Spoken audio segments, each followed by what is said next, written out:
వ్యవస్థకి ఆపాదించకూడదు, అది వ్యక్తిగతమైన వైఫల్యం. అక్కడ బైబిల్లో ఉంది, కానీ ఆయన అతిక్రమించాడు, అది ఆయనకు సంబంధించింది. తప్పే కదా. తప్పే, తప్పు కాదని చెప్పట్లేదు, తప్పే. నేను చేసిన తప్పే, మీరు చేసిన తప్పే, ఎవరు చేసినా తప్పే. మీరు పాస్టర్ గారు అండి, చాలామంది పాపం తెలుసో తెలియకు అమాయకంగా పాస్టర్ గారు ఎట్ట తాగుతారు, ఎందుకు తాగరు?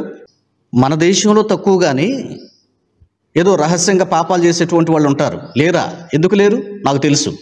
కొన్ని దేశాల్లో మద్యపానం చేసే సువార్త. నేను వ్యక్తిగతంగా ప్రవీణ్ పగడాల గారు వారితో నేను కలిసి చాలా పరిచర్య చేశాం రక్షణ టీవీ ద్వారా.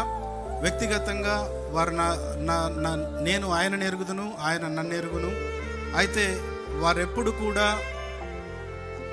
ఏ చెడు విషయంలో కూడా ముందుకు పోయిన వ్యక్తి కాదు.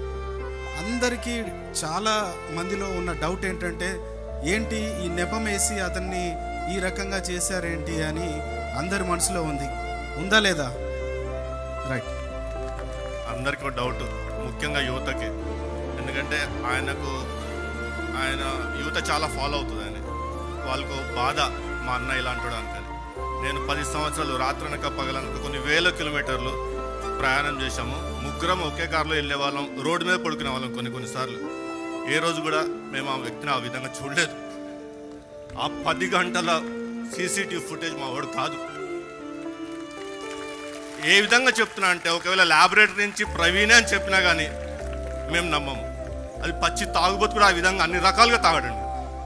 సస్తానికి తాగినట్టుంది అదేదో. అంత ఎంఎల్ ఇథైల్ ఆల్కహాల్ శరీరంలో వెళ్ళినాక అతను డయాబెటిక్. చాలామందికి తెలియదు అతను డయాబెటిక్ అని. మనిషి బతకడు అంత తాగితే. అన్ని గంటలు ప్రయాణం కూడా చేయలేడు.